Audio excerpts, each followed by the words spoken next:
Hola a todos, bienvenidos a la 10ª entrevista de la tercera temporada de Estudio 71.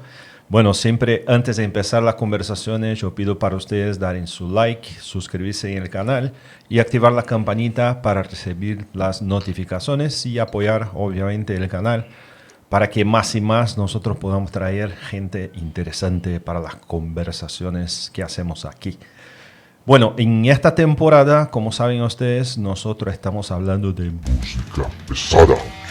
Exacto. Y esta entrevista va a cerrar la temporada. Es la 10ª entrevista. No. Exacto. Pero bueno, fue bueno, ¿no? Tuvimos ahí sí. muy buenas conversaciones. Sí.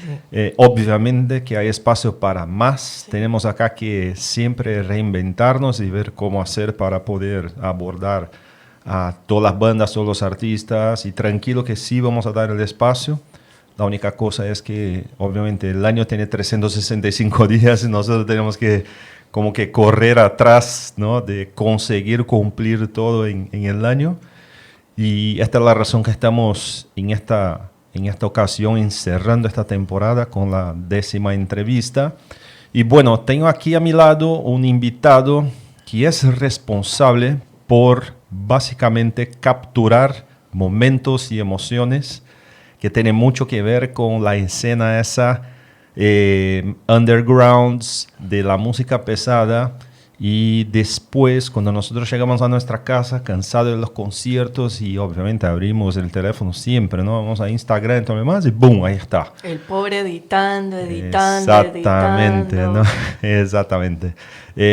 Obviamente no es la única persona, hay otras personas que también tienen el mismo trabajo, que ya tuve incluso oportunidad de conversar aquí, pero sabemos obviamente que hay como un trademark de cada uno y este es uno importante, así que tengo el gustazo de presentar a mi invitado de hoy, Edgardo. ¿Cómo está Edgardo de Labs Media, ¿no? ¿Cómo está Edgardo? Todo bien. Todo bien. Gracias por venir. Hoy, de verdad, que en un horario súper inusual. Atópico. Exactamente. Primera vez que hacemos, que venga la mañana. Primera vez. Estamos haciendo acá un desayuno. Sí. es un episodio que estamos grabando como 10 y media de la mañana y tiene mucho que ver con el tema del Mundial. Estamos en el medio del Mundial de Fútbol, entonces... Una fase crítica. Es una fase donde todos nosotros... La fase cardíaca. Sí. Por más que estemos o no estemos, hay partidos brutales, ¿no? No sé, y el partido ese de Argentina y Cabo Verde, Costa Verde, como dijo Blas Pérez. No puede ser. Eso se convirtió en un meme inmediato. Nada, y por eso estamos ahí como que flexibilizando un poco, ¿no? Ana Beatriz. Así que, bueno, bienvenido al desayuno de Estudio 71. Por Salud. La primera vez, saludo. Con buen café. Buen café, ahí vamos. Bien, bueno, Edgardo, gracias por venir, de verdad. Y siempre empiezo las conversaciones preguntando a mi invitado un poco sobre su vida, ¿no? Pero antes de tocar temas de música o fotografía, lo que sea, cuéntanos un poco dónde naciste, qué estudiaste, familia, o sea, un poco de más detalle de Edgardo que no mucha gente sabe, ¿no? Obviamente que lo que tú quieras contar, pero abrimos el espacio ese para hacer como yo siempre digo, un rayo X del invitado para los espectadores. Edgardo Quijada nace un 9 de enero del 88, un año antes de la invasión. Puta madre, ¿verdad? Sí. No tengo recuerdo alguno de la invasión, sin embargo, sí me contaban mi padre y mi madre mucho sobre el tema, mis abuelos, cómo se vivió ese momento y fue duro. Fue bastante duro.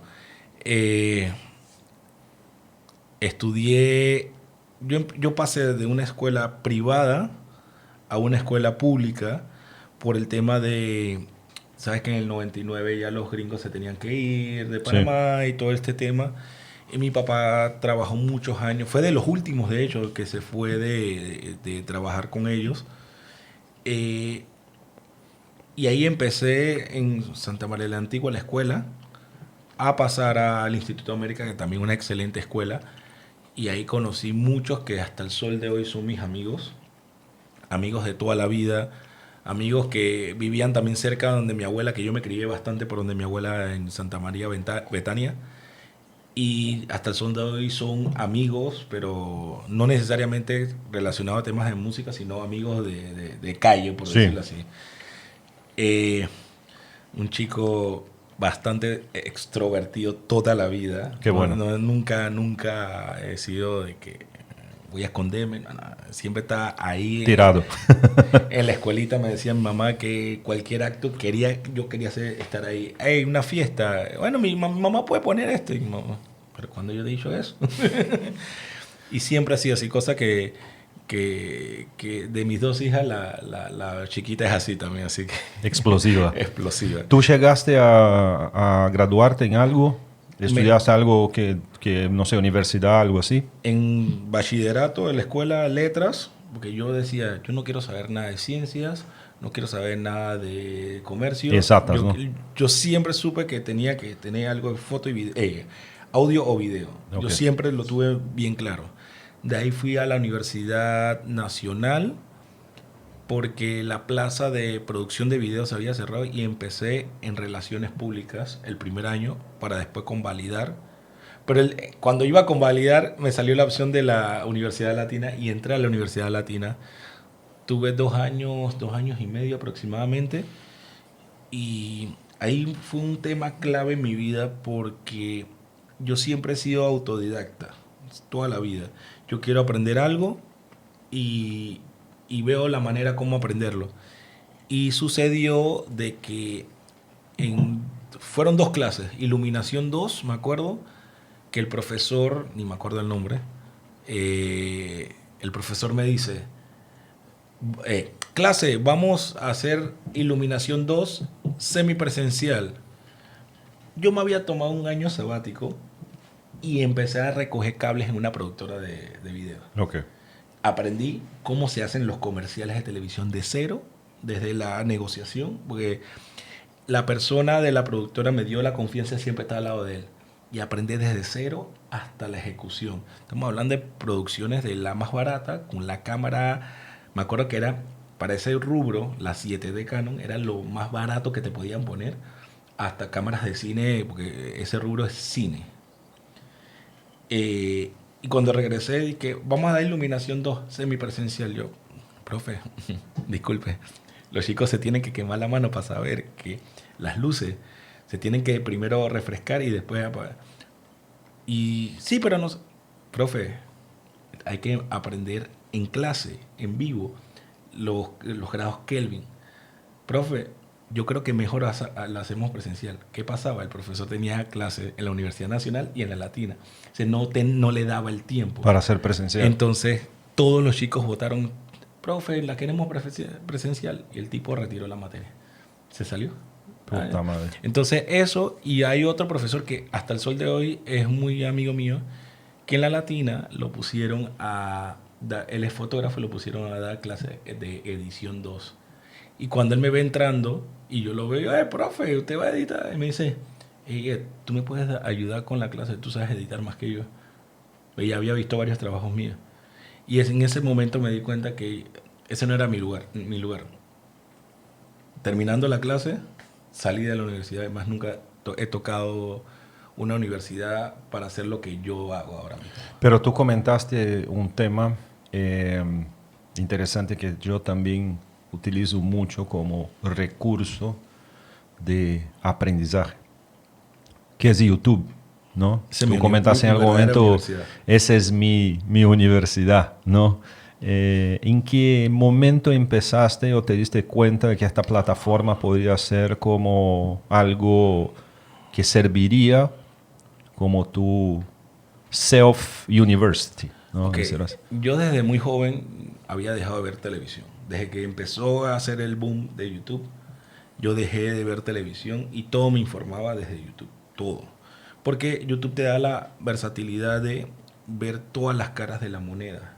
Tú ves una noticia en la televisión y dependiendo la línea editorial a la que va, tú vas a ver una realidad. Es como pasa en los Estados Unidos, no quiero hablar de política, ojo, pero cada canal va o republicano o Demócrata. demócrata. Entonces es la misma noticia dicha de diferente manera. Entonces al final polariza mucho a la gente y eso a mí no me gusta mucho. Entonces yo empecé a ver las noticias y toda la información desde YouTube. Llega el punto de que en el 2010, con un amigo de ese entonces, sacamos un programa de televisión que se llamaba Leche Batida, que era un programa que lo que hacíamos era hacer lo que hacían otros programas de televisión, pero maximizarlo, porque éramos en ese momento los dos mejores de producción, bueno, éramos los tres mejores de producción de la clase. Entonces nos reunimos, hicimos este programa de televisión a tal punto que lo pudimos sacar en la televisión. Okay. Entonces, de ahí vino mi primera cámara, que mis padres y mi primera computadora profesional para editar.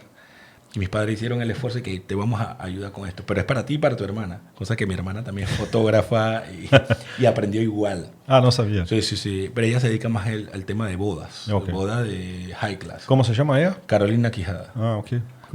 Entonces, ¿qué pasa? De ahí yo decía, bueno, quiero hacer un arte para una portada de mi video. Ajá, pero yo no sé diseño gráfico. YouTube. ¿Cómo se hace? No sé qué. Paso a paso. Una pantalla acá y la otra trabajando. Y así fui aprendiendo. Al principio costaba porque no hay tanta información como ahora que, por ejemplo, quieres hacer un efecto. ¿Cómo se llama el efecto? ¿Cómo yo busco? Y yo empecé a aprender lo que veía, lo aprendía. Y ahí, este es el efecto, se llama SpeedRAM. Voy a hacerlo. Entonces ahí empezó mi aventura con YouTube. Y así he agarrado cursos, tutoriales y hasta el punto de ya hasta ahora llegar a la colorización, que es un tema un poco complicado. No es tan complicado como parece, pero sí tiene que meterle muchas horas de aprendizaje. Así que en ese momento podemos decir que el YouTube fue tu herramienta de inteligencia artificial, ¿no? Es decir, así. Total. Pero diferente obviamente de lo que es hoy en día.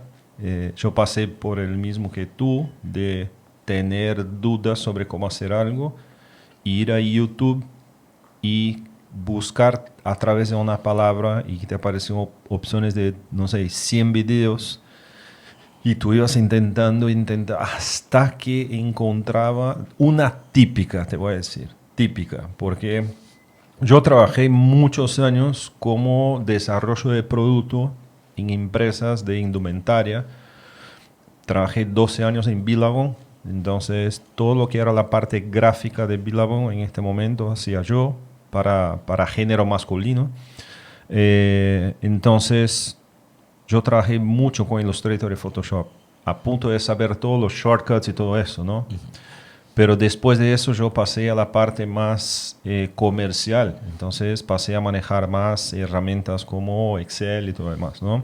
Entonces me olvidé muchísimo de todo, de Photoshop y los temas. Entonces la mía típica era cómo transformar una imagen y tener el fondo transparente. ¡Puta madre! Man. O sea, era toda vez yo como, carajo, me olvidé. Y tenía que ir a YouTube y ahí empezaban a salir los videos, ¿no? Entonces, era para mí también, ¿no? O sea, imagino que para ti en este momento no sabíamos, pero nuestra inteligencia artificial que nos apoyaba, ¿no? Y sigo fanático de YouTube por eso. Digo, ayer estamos mirando, hay un tipo que tenía un podcast, se llama Tom Buck, es brutal, man. El tipo habla de básicamente los gadgets, ¿no? O sea, habla de una forma muy divertida y todo lo demás. Y ayer estábamos mirando que él posteó como más o menos 20 episodios de Final Cut. Cómo utilizar Final Cut, pero como si fuera una serie, ¿no? Repartido en los episodios y a qué se refiere cada uno de ellos. Y otro también cool que es cómo armar tu estudio de podcast, pero no solamente el armar, sino cuál es el propósito de tu negocio, qué quiere entrevistar, cómo quiere, todo demás. Puta, o sea, y gratis. Tú entras ahí Es y lo mira mejor. todo eso y que es brutal, ¿no? Así que yo YouTube, por eso soy muy fan, de verdad, de verdad. Y Edgardo, ahora entrando justamente en el tema que creo que hoy en día te trae mucho a la vista de la gente, ¿no? Que es la música, ¿no?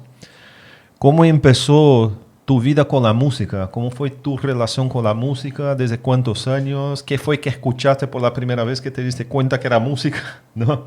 Cuéntanos un poco. Bueno, mi historia es bastante interesante porque yo la divido en dos partes. La familia de mamá y la familia parte de papá. ¿Por qué? Porque la música siempre fue parte de las dos, de toda la familia en general. Sin embargo, cada uno tenía como su vertiente. La parte de mamá era más de salsa. Mi hermana es bailarina profesional de salsa. ¿La fotógrafa? Sí, ella ha viajado y todo con eso. Y mi mamá y mi tío, ponte, el hermano, mi mamá es la mayor, el hermano del medio, baila pero más salsa callejera. Mi hermana sí te sabe bailar la callejera o la profesional que tiene otro feeling, por decirlo. Más fino. Más fino. Entonces ella cuando va a un lugar, ella lo primero que analiza es que, están bailando más callejero y va y lo baila. Porque ya tiene como el chip de todo eso. Entonces, pero siempre la música estuvo. Ahora, viene la parte que a mí como que desde niño me atrapó, fue que mi papá siempre tenía amigos rockeros porque trabajaban con los gringos y todo eso. Y había uno, me acuerdo, un amigo de mi papá se llamaba Mike. Tengo años que no sé de él. Mike siempre grababa los cassettes o los VHS de rock, pero era rock bien clásico y también mucho rock argentino. No sé, le gustaba mucho el rock argentino. Y yo desde chico dije, ¡qué cagada! No le digo. Tenía, ¿qué? 5 años yo cantando eso. Entonces mi mamá le molestaba un poco. ¿Qué te sabe este niño cantando eso?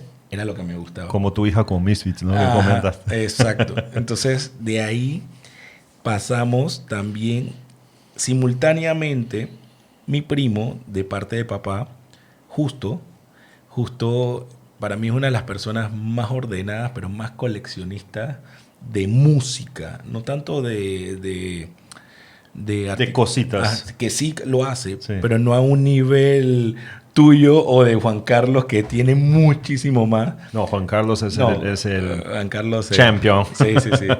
Pero siempre mi madrina es la hermana del papá de él. Entonces, el papá de él era el primo hermano mayor de mi papá. Siempre hacíamos reuniones familiares en la casa de él. Y mi madrina me decía en vacaciones, quédate un mes acá. Y yo me quedaba el mes allá. Pero yo no la pasaba con mi madrina. Me la pasaba con justo en Universal o me la pasaba en el cuarto de él viendo, dije, bueno, para ver, este disco se ve bien, vamos a escucharlo. Rhapsody, Dawn of Victory. Buf. De repente dije, llega justo y dije, hey, mira lo que me compré para que lo vea. Puf. El Kiss Symphony Orchestra en Melbourne, Australia, el segundo. ¿Esto qué es? O sea, yo me imaginaba que Kiss era otra cosa, era más pesado, pero la producción brutal.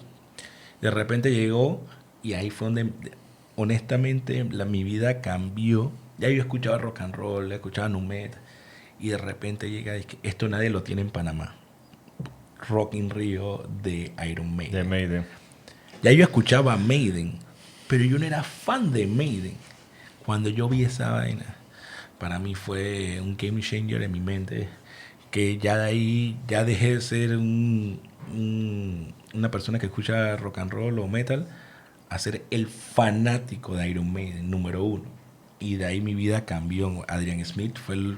Tienen que hacer una batalla los dos. No, o sea, ¿quién sabe más? Yo te voy a decir algo acá. Yo estoy pensando en hacer...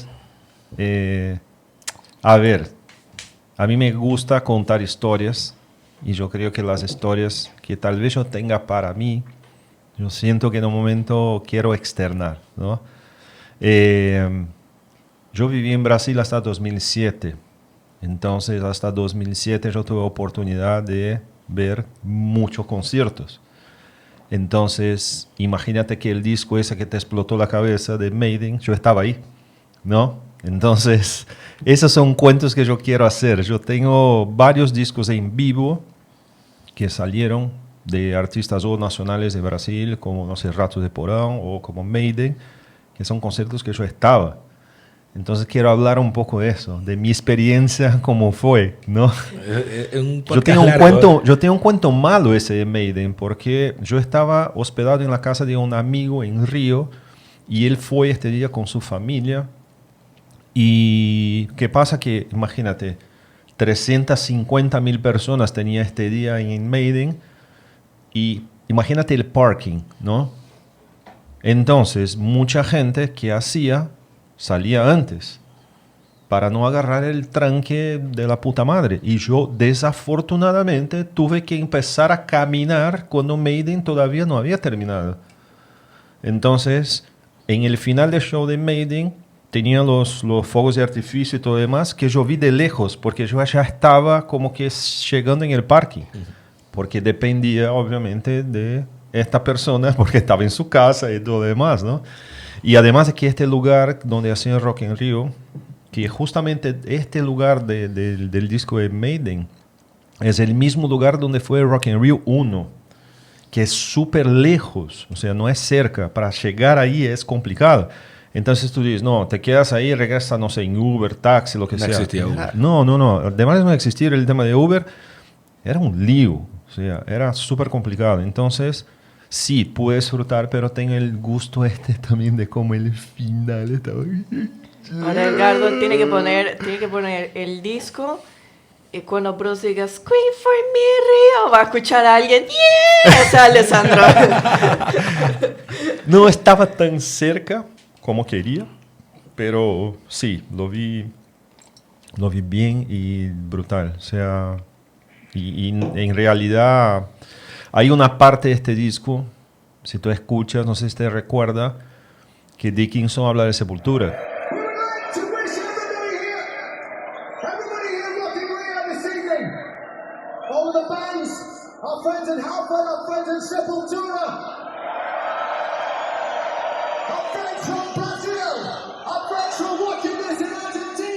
¿No?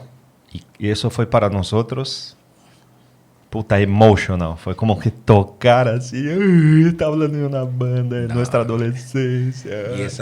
Y ese concierto fue memorable porque fue cuando regresó Dickinson y regresó Adrian Smith, sí. Una alineación de 3 guitarristas. No, fue brutal. Y bueno, al final del día siento que la influencia de Justo con el tema de la música fue muy grande. Él me regalaba un cassette recopilatorio. Para ese tiempo estaba el Walmart. Entonces yo llegaba con el cassette recopilatorio para la escuela con los audífonos baratísimos, pero escuchaba metal. Conocí Pantera, y mi primera canción de Pantera no fue Walk, la que todo el mundo escucha, fue The Art of Shredding. So now, it's the art. It's only emotion. Una canción muy de fan. Sí. Muy buena, pero muy de fan. No tiene ni video. Entonces, en Tomb, Left Hand Pad, esa canción más me voló. Matching Head, puta, con ese clásico de, ¿cómo se llama? Sí. Empecé Judas también, o sea, y cada vez me daba o VHS regalados, VHS o cassette. Ya después con los CD me los grababa y yo tenía mi galería de discos. Empecé con Megadeth. Yo primero fui Megadeth, después fue Metallica. Entonces, después cuando escuché bien Metallica, él me enseñó cómo escuchar Metallica, dividirlo en los primeros 4 discos y total. De ahí. Y entonces yo crecí con eso. Así es. Entonces tenía la influencia de MTV, que yo comía MTV donde mi abuela, que yo era de que no aguanta. Las novelas, aguántenlas, que es mi media hora de los 10 más pedidos para ver qué hay de nuevo, que era más que todo nu metal. Siempre tuve la influencia de nu metal. Pero tenía la otra que era más fuerte, que era la que escuchaba todos los días, que era metal. Y aparte de eso, mis amigos de la escuela, en ese momento de secundaria, eran los metaleros. Entonces todos eran amigos y ahí salieron mis primeros pininos de bandas y todo. Y llegué al punto que ya estaba escuchando black metal, estaba escuchando Emperor. Cuando todo el mundo empezaba con Cradle, que me encanta Cradle, yo estaba por Emperor, Dimmu Borgir, cuando en sus pininos que eran bien violentos. Entonces, fueron etapas un poco rebeldes también de mi parte. Pero lo interesante que mencionaste es que hay como un escalón, ¿no? Uh-huh. De donde empezaste a escuchar cosas hasta donde hoy, obviamente, tienes un conocimiento mucho más amplio. Y entiendo que justo para ti fue justo y bueno. Justo y bueno. O sea, más que un primo, él es como mi hermano mayor, pues. Porque no solamente tema musical. Hay muchas veces que nos hemos sentado a hablar temas de que, hey, justo pasa esto, ¿qué podemos hacer? O él mismo me llega donde mí a hablarme. Y tenemos esta relación de hermandad muy, muy close que nos apoyamos bastante, mutuamente. Y cada vez que yo he crecido, él ha estado ahí, me ha reconocido y viceversa, y a la vez siempre ha confiado en mi trabajo, pues. O sea, sí, yo me recuerdo en la casa de Justo, cuando Justo hizo como una mini fiesta para la despedida de Gigo, que ahí tú obviamente estabas, había un par de gente cercana de Justo ahí me invitó. Era el cumpleaños de Justo y despedida, sí. Exacto. Ahí conocí un par de gente también, a ti conocí mejor ahí. Sí, pero fue ahí que supe que tú eras ¿cómo se dice? Familiarmente cercano de Justo, ¿no? Yo no sabía antes. Y no, bueno saber, Justo obvio. No, gracias a él conocí a Tony Sinclair, gracias a él. Conocí a Katy Kuruklis, en paz descanse, la conocí gracias a él. Ahora, los de Rencilla son también como hermanos. Durma me vio crecer desde chico, sí. Y después vivíamos en la misma barriada.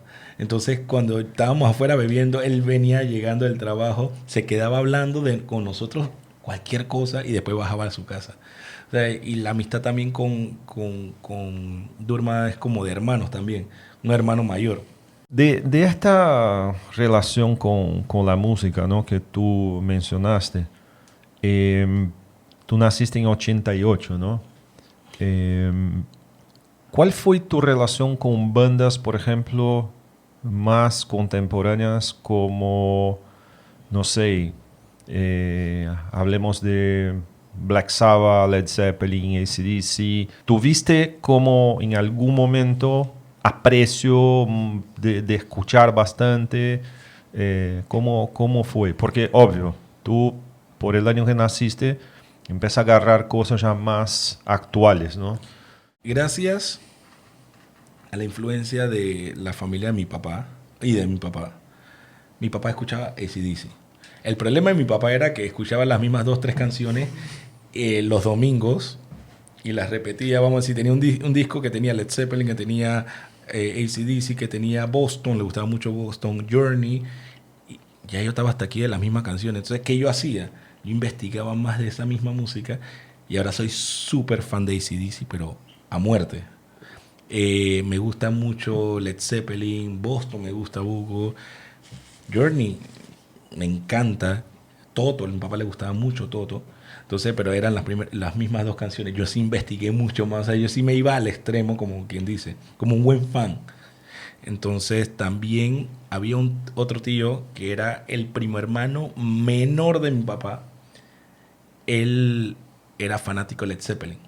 Entonces él falleció de cáncer muy joven y para mí fue otro hermano, porque si yo tenía un problema con mi papá, peleaba con mi papá en la rebeldía y todo ese tema, él era el que intervenía de las 2 partes.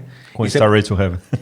Y cuando yo hice la confirmación, él fue mi padrino. Entonces estaba el padre hablando de que sí, que los padrinos tiene que ser, y acá de que, hey, ahora nos vamos a tomar una cerveza.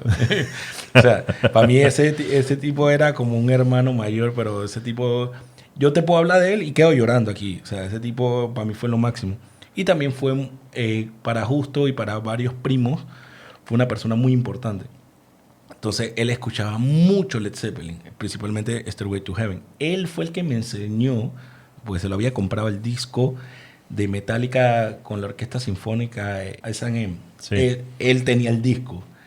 Justo no lo había comprado porque ya esa época justo no, como que no le gustaba mucho Metallica. Él sí se lo había comprado y yo le escuché todo. Ya llegando al tema de banda, yo empecé la escuela, una primera banda que se llamaba Maldita Sociedad, que después nos dimos cuenta que había una banda internacional que se llamaba así, le cambiamos el nombre a Devastation. No, perdón, Monosodia. Monosodia porque estábamos comiendo, yo estaba comiendo unos caprichitos y sale uno me lo quita y me dice, es que ácido monosódico, monosodia, nos llamamos hoy monosodia. ¿Por qué? Por el chihui. Entonces, de ahí pasamos a Devastation, que duró un poquito más, como un año, año y medio, y de ahí nos llamamos Legacy. Y en ese entonces nos empezaron a conocer como Legacy. Mucha gente, le abrimos a bandas internacionales que todavía existen, una de Salvador, muy importante. Y el primer show, adivina dónde fue.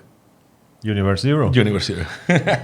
Bien. O sea, por eso te digo que hay mucha influencia en mi manera de escuchar música de parte de Justo y el entorno de Justo. Cool. Y, por ejemplo, Nacho también, Ignacio Molino, que ahora está tiene afuera. 9 Grammys. Sí. Yo alzo el teléfono, Nacho, ¿cómo estás, mi hermano? Que no sé qué. Y él me trata igualito como el día que se fue, cuando él estaba mucho más joven. O sea, es otra persona que también influyó. Y cada vez y he tenido la oportunidad de trabajar, que hablemos más adelante de eso, con él en proyectos de él. Ok. Y justo aprovechando lo que tú mencionaste de bandas, ¿no? Un día nosotros dos estábamos conversando y tú me comentaste que ya habías tocado en banda, ¿no? Y tocabas un instrumento. Si no estoy equivocado, la guitarra. La guitarra. ¿No? Cuéntanos un poco de tu relación con el instrumento musical, cómo llegaste a la guitarra, si tuviste clases, si eres de estos que sabe leer partituras o no. Cuéntanos ahí echa un cuento de tú con la guitarra. Vamos a empezar con Justo. Justo me dio los primeros pininos. Mira, tienes que darle los callitos del dedo, tú sabes que al principio te va a doler. Estas son 3, 4 acordes para que vayas empezando las posiciones. Y él se iba a atender a Universe Zero. De ahí, él me dice, oye, tengo un amigo que se llama Junior, ¿te acuerdas, Junior? Que no sé qué. Yo, sí. Él da clases de guitarra. Me acuerdo que costaban $20 la hora, no me acuerdo. Y vive cerca de donde Justo. Mi viejo habla con él, yo hablo con él. Estamos hablando de tenía 10 años. No, ya estaba en primer año de la escuela. Yo podía tener 12 años. Y empezó a enseñarme Iron Maiden. ¿Pero con la guitarra Con la de guitarra, Justo o no. la tuya? Tú ya tenías Yo tenía una acústica. Okay. Entonces, él me enseñaba con la acústica, íbamos para Phantom of the Opera. No fácil. No fácil. Y empezaba pero era como lo básico, los power chords, qué era esto, para qué. Ahí tuve como 3 meses. De ahí no conocí más nunca a un profesor de guitarra en mi vida. Él me enseñó a leer tablaturas, eso sí lo sé hacer. Y ahí empecé Metal Tabs, me acuerdo. Ya descargaba tablatura. Y ahí aprendí Iron Maiden y aprendí un montón de bandas. Aprendí el tema de las afinaciones. Yo pensaba que nada más era una sola afinación. Y empecé y dije, pero ¿por qué no me suena? No, es que aquí dice otra afinación. El famoso drop D. Drop D. A mí me gustaba mucho la afinación re estándar. Okay. Que la usa Creator. Sí. Me encanta esa afinación. Entonces empecé a hacer música con eso.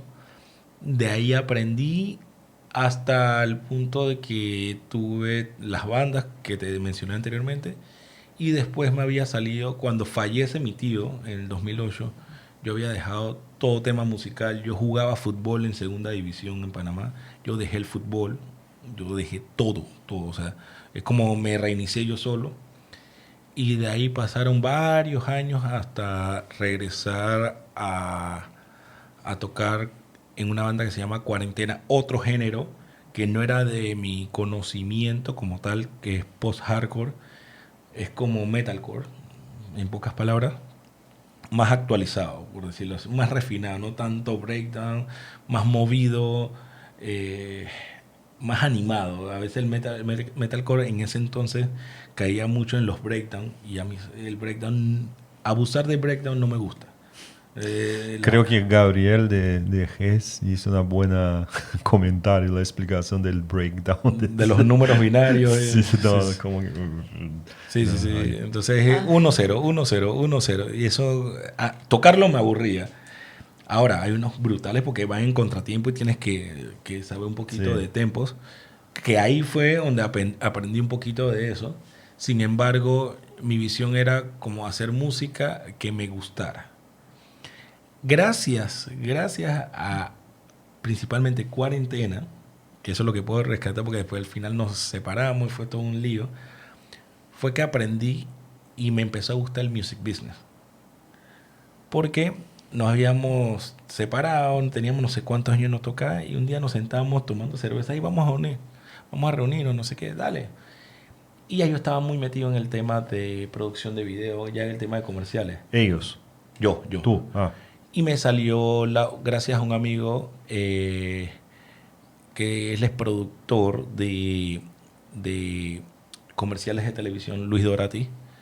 Luis Dorati me llama y me dice, Ed, necesito una banda para mañana porque viene una película que están haciendo aquí en Panamá y hay una escena en específico, necesitan una banda. ¿La tienes? Soy yo.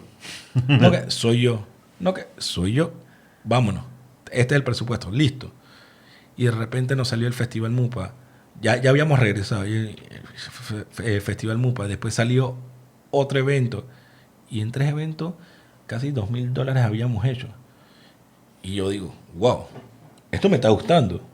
No es tanto el factor dinero, sino el factor de productividad. Porque queríamos grabar video, grabamos video. Queríamos grabar disco, estábamos grabando disco. Y no salió de nuestro bolsillo. Esto me está gustando.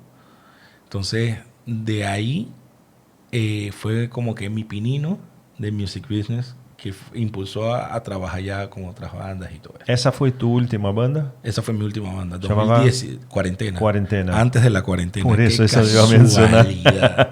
Justo quería preguntar eso. ¿En qué año empezó esta banda y en qué año terminó Cuarentena? Bueno, Cuarentena no recuerdo cuándo empezó porque no empezó conmigo.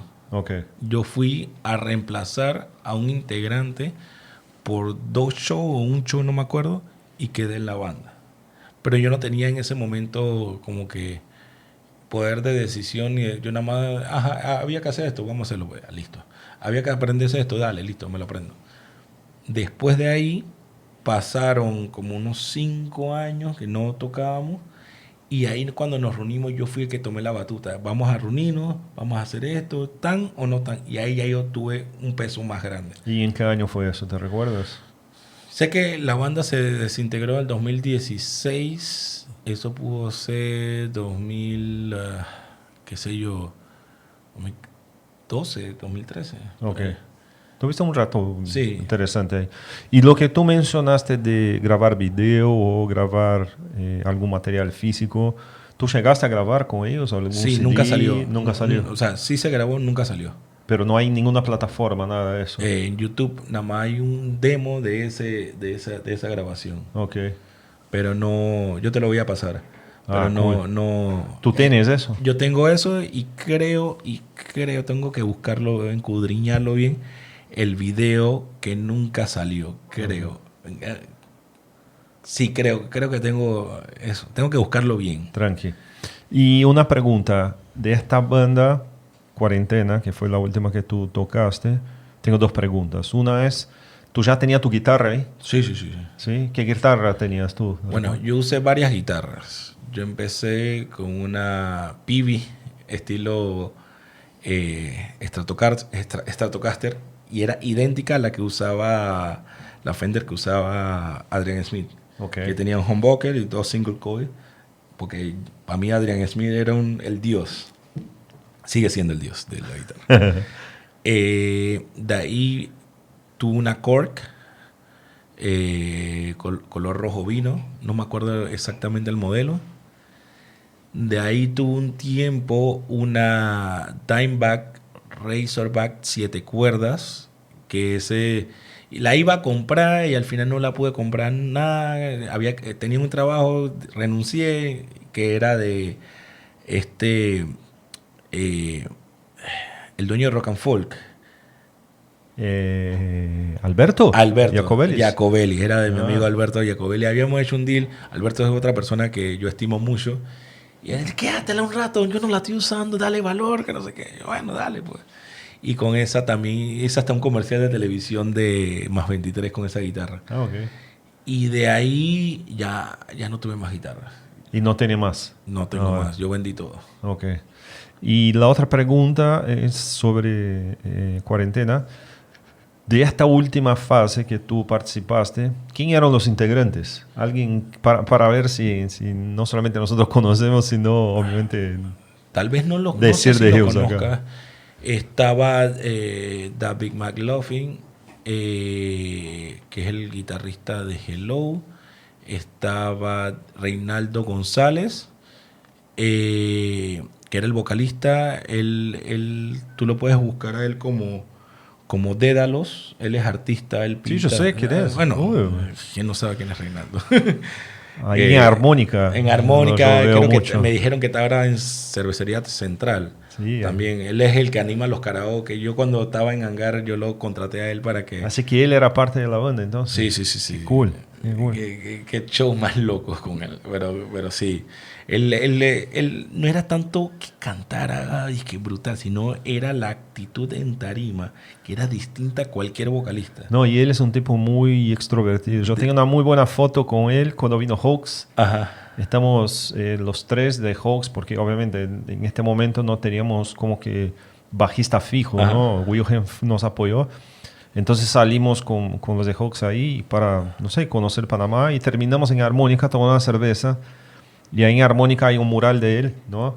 Y ahí él se sentó con nosotros, no sé qué, tenemos una foto cool de este momento. Sí. En bajista siempre saltábamos, pero el último fue un chico que se llama Daniel. Y en baterista también saltábamos mucho, pero siempre teníamos dos. Siempre eran dos, que uno estaba y después se salía. Alejandro, me acuerdo que era el que más se salía, el más como inestable en ese sentido, porque siempre le pasaba algo de trabajo, lo que sea. Y estaba, ¿cómo que se llama? Es muy amigo mío, que es el hermano de Mayrel. El hermano menor de Mayrel de Pégate a lo Bueno. Ok. El Pero hermano no creo que no conozco. Tremenda persona. Él también tenía su familia y era un poquito más complicado el tema de los shows, práctica, porque ya tenía una familia, o sea, tenía una hija. En ese momento él era el único papá, entonces ahí se complicaba mucho.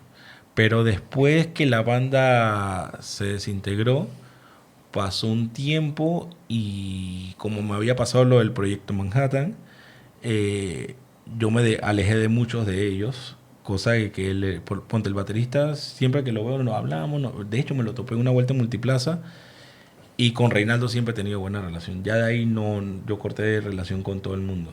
Bien. Ok. No, cosas de la vida, ¿no? Pasa. Ok, ya concluimos tu etapa como músico, instrumento, guitarra.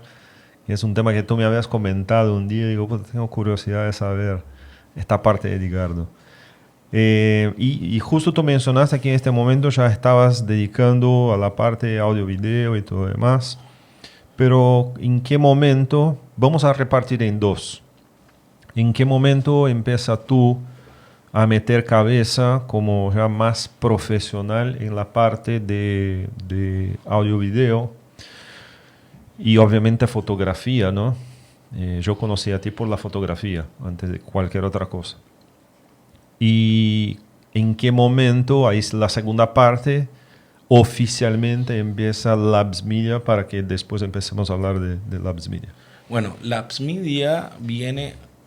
Tengo que irme un poco atrás porque, en pocas palabras, en pandemia fue que yo trabajé desde el 2018 para acá con Eufonía Audiovisuales, que es un proveedor grande de tarimas, luces, pantalla, video. Creo que son los mejores, ¿no? En Panamá. Pueden ser de los mejores de Panamá, sí, y tienen buen reconocimiento. Entonces, con mi amigo Memo, como él ya sabía que yo estaba con Les Indians trabajando como manager, y él veía que ya yo los contratábamos a ellos y todas las fotos y los videos, y a él le gustaba cómo quedaba todo y cómo se veía la empresa. Siempre, hey, ¿me puede pasar una foto? Hey.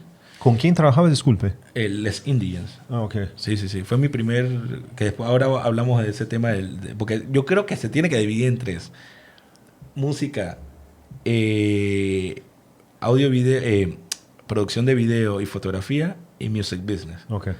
Entonces, como él ya veía a dónde yo me estaba yendo en tema de fotografía y video, a él le gustaba cómo se veía la tarima, cómo se veía el tema de audio y darse también el crédito, pues, que puso eso.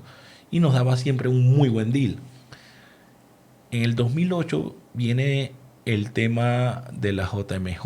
No que en el 2018 le iban a dar, sino que ya se estaba hablando porque le iban a dar contratos de algunas tarimas, de 2 en específico, y necesitaba cubrir todo eso, necesitaba sustentar todo.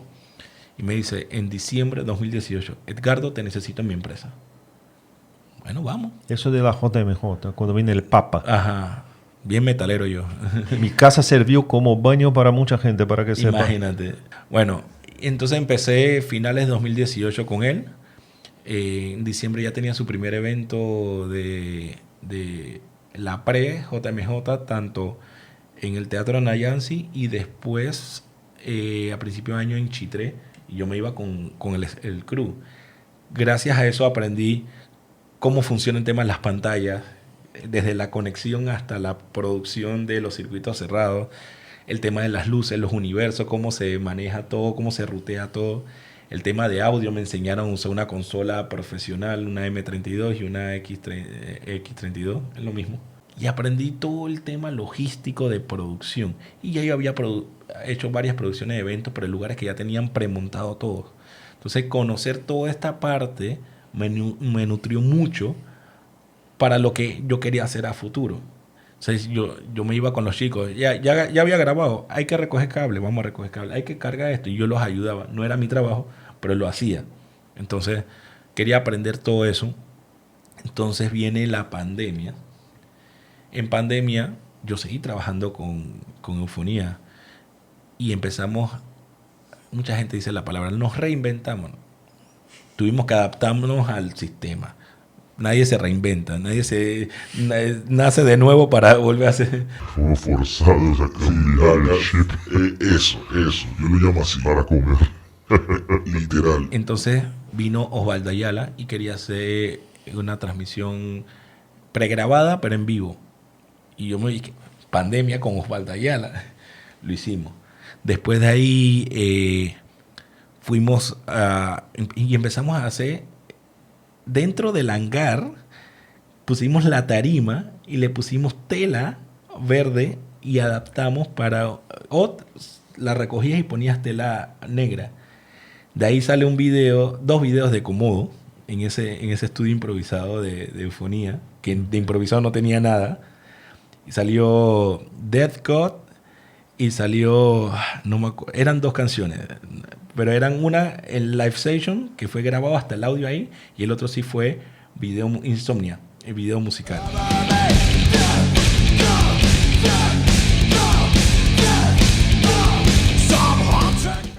¿Qué pasó?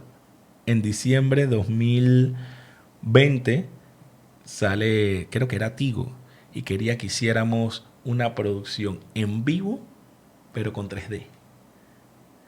Como hacía Red Bull. Okay.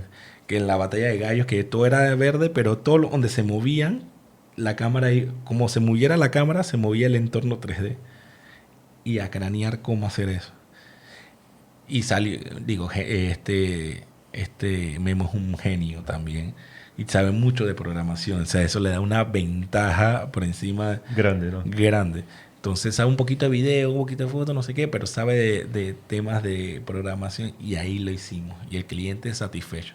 Entonces todo eso fue como llenando el currículum de uno y nutriéndolo a uno, y toda la ventana de opciones que uno puede lograr hacer.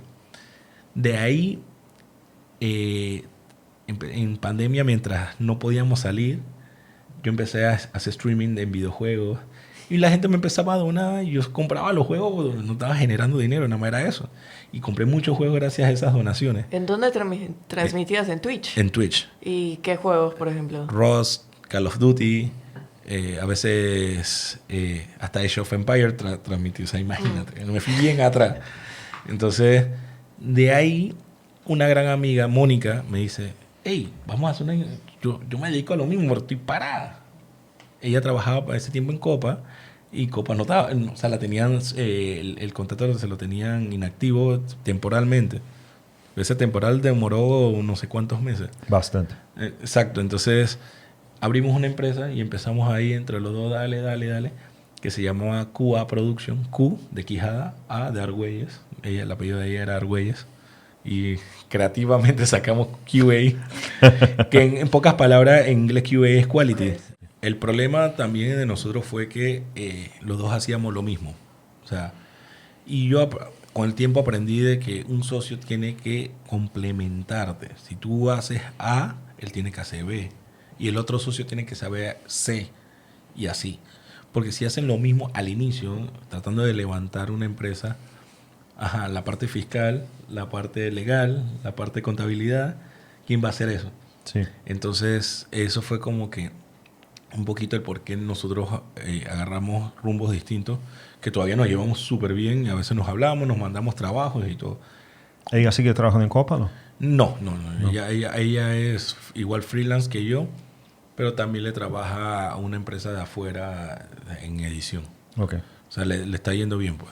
Bien. Entonces, de ahí, ya yo había terminado con la relación que tuve con la mamá de mi primera hija, y al tiempo conozco a Amelia, que fue también un punto muy importante de Labs Media, porque dejé la empresa, ¿qué hago ahora? Ya estaba con Amelia embarazada, ¿qué hago ahora? Porque no es solamente buscar clientes, cuando buscas un cliente tú tienes que mostrarle portafolio, pero mucho de ese portafolio era de QA, Sí. que muy aparte de que lo podía usar era 50% mío y 50% de Mónica. Entonces era como que no, yo quiero tener un portafolio 100% mío. Entonces de ahí pude conseguir un préstamo, saqué todo el equipo y empecé a hacer cositas muy puntuales para empezar a venderme dron. Bueno, aquí tengo el dron, nos fuimos, me acuerdo, a Agua Dulce, ella embarazada en una finca de un amigo que nos prestaron y hicimos tomas ellos en el caballo, cámara lenta, o sea, muy brutal. Y poquito a poquito fuimos agarrando clientes. Cosa de que ella me ayuda en toda la parte administrativa, toda la parte de contabilidad. Que yo digo, mucha gente me molesta a mí con Gerardo Pesantes. Bueno, dedicamos casi a lo mismo. Pero el flujo de trabajo de nosotros es bien parecido. Nosotros hacemos el trabajo, como quien dice, técnico de a veces buscar al cliente, pero cerrarlo lo hace Tania, su esposa. Y toda la parte de contabilidad, los correos y las facturas, todo lo hace Tania. Igual, Amelia hace todo acá. Entonces nosotros nos llevamos bien, somos como hermanos. Él dice que él es como hermano papá, porque sí, ya está... Tiene más edad. Tiene más edad. Pero igual, el flujo de trabajo es bien parecido y él fue el que me enseñó a mí el tema, aunque él diga que no, él fue el que me enseñó el tema de la fotografía. Pues yo siempre fui video. Y gracias a él... Hubo un tiempo que nada más me llamaban para fotografía.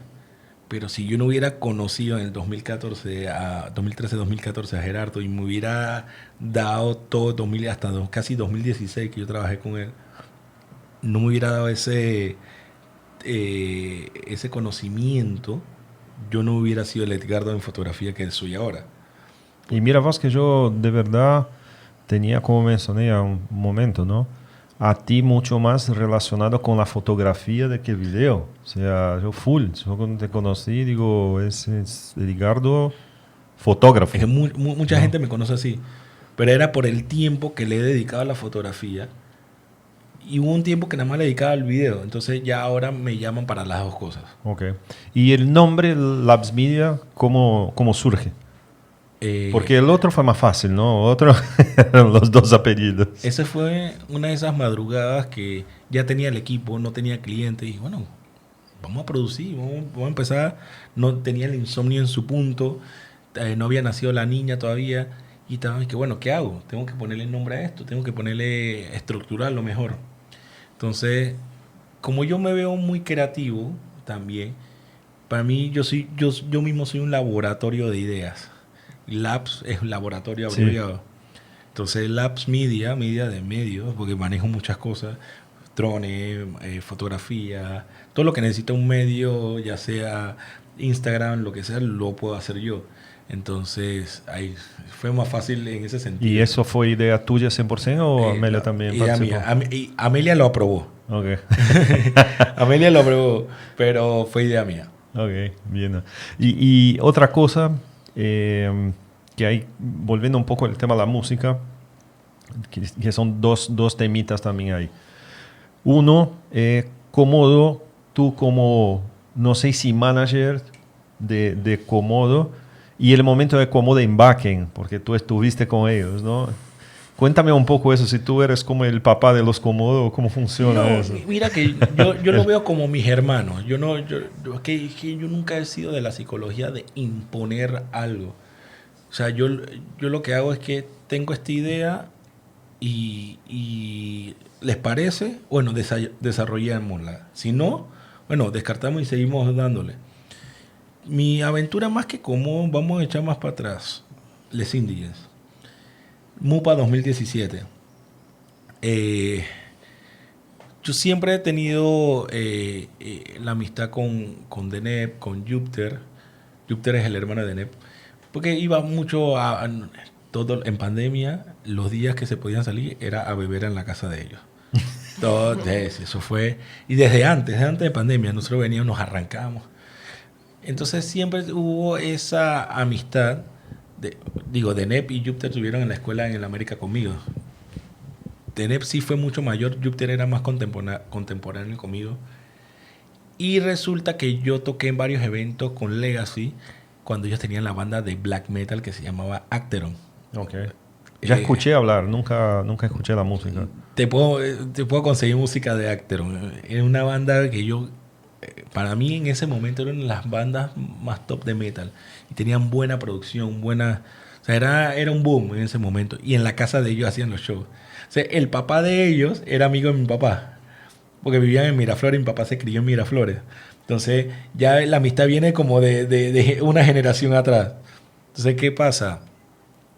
En el MUPA llega un gran amigo que se llama Ulises Sanger de México, que hasta el sol de hoy tenemos muy buena amistad y una persona que yo respeto mucho. Y Ulises se me acerca y dice, ¿lo estás viendo? Y yo dije, sí. ¿Estás viendo cómo está reaccionando la gente? Y yo, sí. Manéjalos. El otro año nos vamos para México. Pero yo no sé manejar, yo te enseño. Manéjalos. Bueno, vamos a hacerle el caso. Él sabe mucho. Y fue así, me empezó a enseñar. Yo, oye, tengo esta situación, no sé qué. Hey, haz esto. Haz lo otro. Váyanse por acá. Consecutivamente también estaba de la mano con Pablo Gobernatori, otro gran amigo, que es el productor de Les Indies. Y es algo chistoso porque pasé tiempo ya tenía no sé cuántos Grammy. Ahora tiene igual 9, pero tenía no sé cuántos Grammy. Y él, vámonos para el interior. Yo, vámonos, yo me voy con usted. O sea, él siempre estuvo bien y también me enseñó muchas cosas. Entonces de ahí empecé a evolucionar. Nos fuimos a México, toda una gran experiencia. Tocamos en Rock por la Vida. Gracias a eso nos vieron para tocar en otro festival más chiquito. Y pasaron varias cosas interesantes en México. El problema es que cuando llegamos, cada uno se ocupó en temas personales, ellos como músicos. Y hubo un gran bajón con la banda. Y yo dije, pero yo no puedo quedarme con los brazos cruzados. O sea, quiero seguir. Y me llama Juan Manuel Díaz. Y me dice, Edgardo, ¿estás ocupado con el tema de management? Yo, bueno, estoy con Les Indies, pero no estamos haciendo ahorita mismo nada. ¿Te gustaría manejarnos? Claro, a vísperas del primer disco. Ok. Entonces, mi primer gran trabajo fue el lanzamiento y la campaña de lanzamiento del primer disco, que fue todo un boom. Y de hecho logré que en Hard Rock Café quitaran todos los muebles y pareciera una sala de concierto. Pues yo le había dicho a Raúl en ese tiempo, Raúl, el que era el manager de la marca, yo necesito que esto parezca un concierto, un venue de verdad. No quiero mesas, no quiero esto.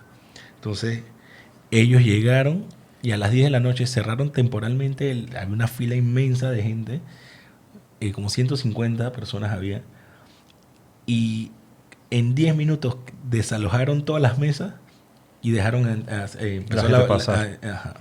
Ese día vendimos más de $750 en merchandising. Pero cuando digo merchandising, disco no, o sea, disco subió más, pero como $750 y fue un lleno total. Y yo me quedé que... Yo wow. tengo fresco en mi cabeza porque hace poco entrevistamos a Hugo y mencionó del toque ese en Hard Rock Café, que fue el lanzamiento del primer disco, ¿no? Exactamente. Entonces, ellos intentaron una o dos veces. Una vez en la Wacken Metal Battle, aquí regional. La primera no les fue, no quedaron, pero en la segunda ganaron. En esa yo no pude ir, pero sí estaba monitoreando desde acá. El tema sucede de que cuando ellos ganan, tuvimos una reunión en la casa de los papás de Hugo, recuerdo.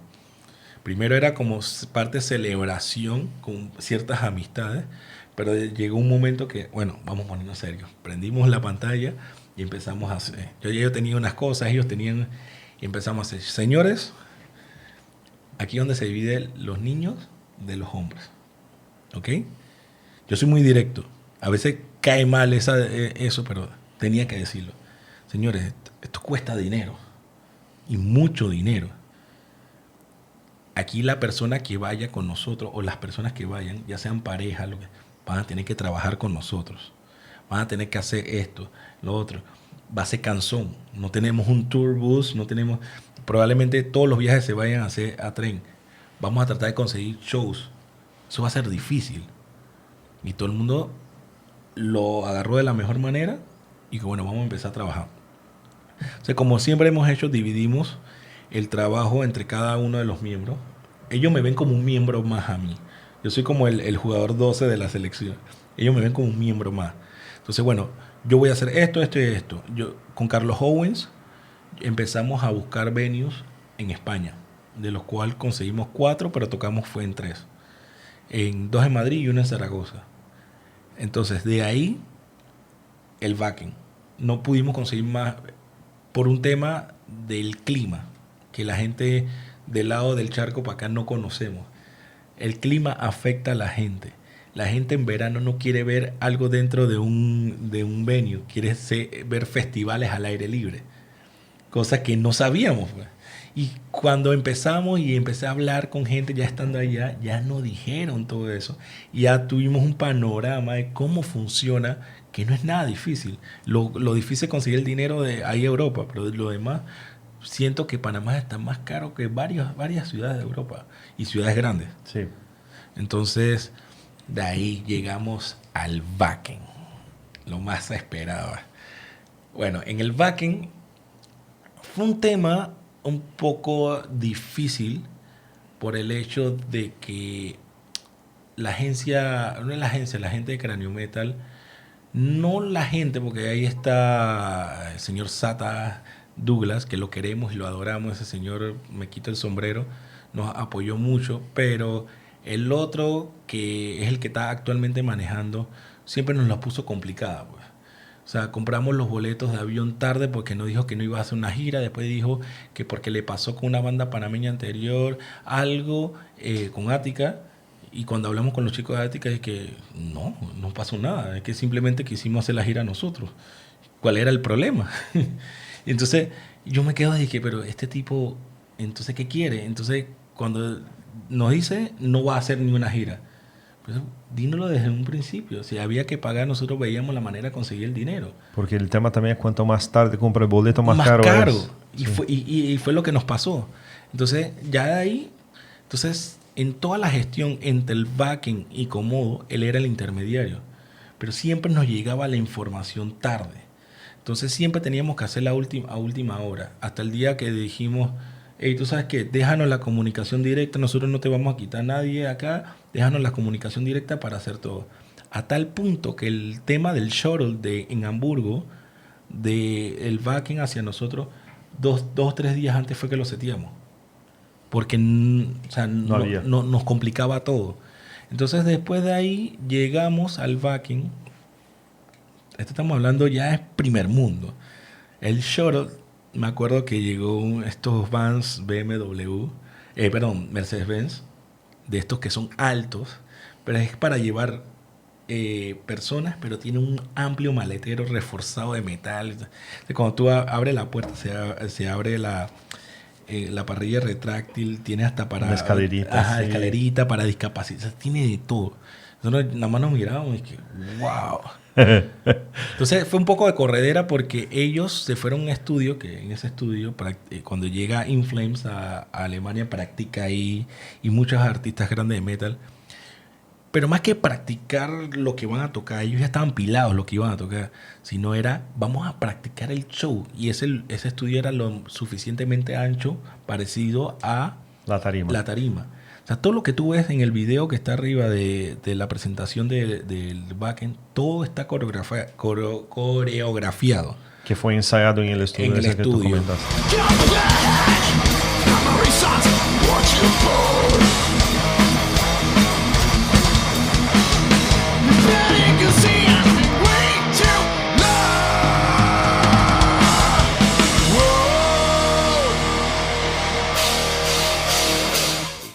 Y entonces yo me regresé con la exnovia del guitarrista, nos regresamos corriendo para bajar las maletas y esperar, muévanse que ya está llegando el shuttle, que no sé qué. Entonces, llegando el shuttle, ellos llegando, pero ya tenían toda su maleta abajo. Metimos las maletas, metimos las cosas y fueron de Hamburgo a Wacken como 2 horas de camino. Pero es un camino que tú, cada cuadra que ves, y que wow, qué bonito, wow. Total. Entonces, ya después que llegamos fue todo más fácil, nos trataron súper bien. O sea, yo nunca había visto una organización tan al detalle, pero tan al detalle como esa. Y es enorme, ¿no? Y es enorme. otra Y la gente se estaba quejando allá en Alemania que así, ese año era el peor organizado. Y yo dije, pero yo no estoy viendo nada mal, porque todo lo tiene centralizado. Es un festival que tiene su propia economía interna.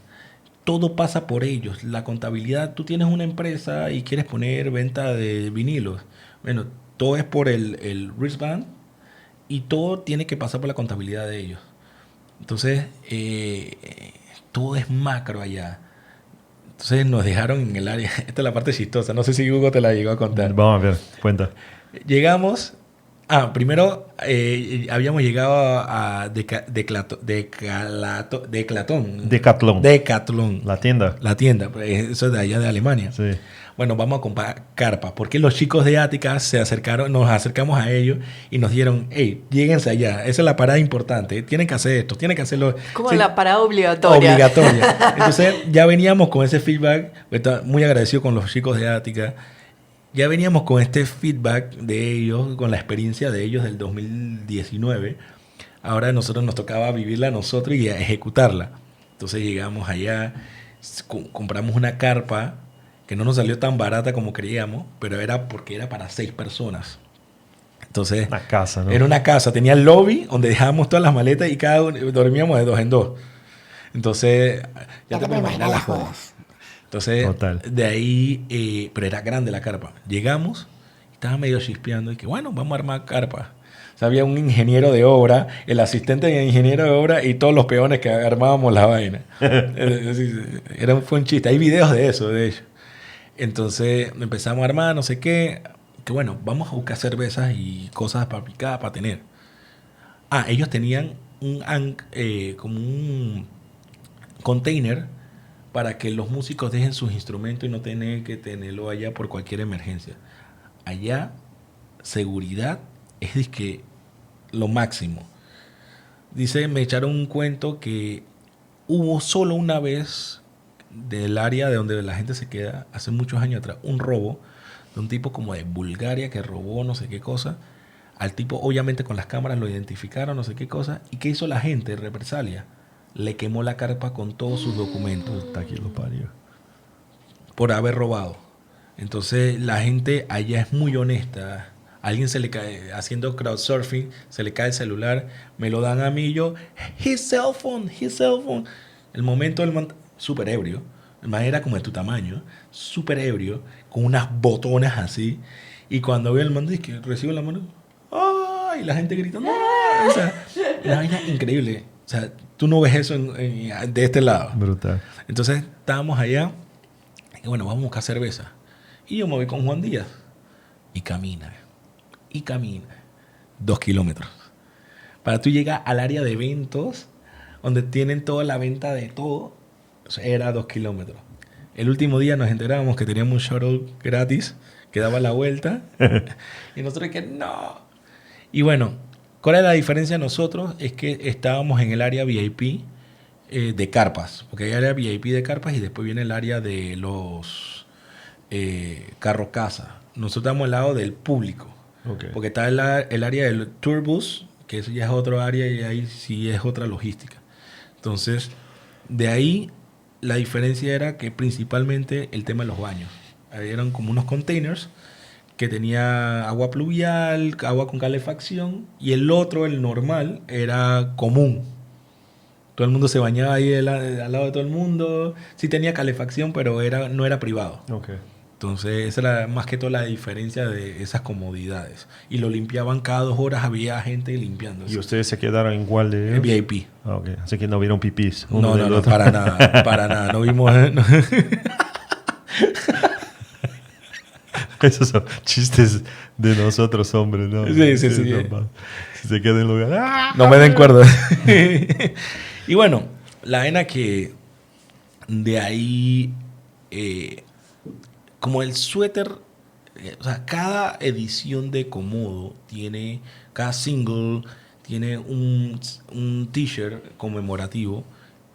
Este lo hicimos como de la gira y era muy llamativo. Entonces íbamos caminando, ¡ey, ese suéter está cool! Ese creo que yo lo compré en el toque de Hangar.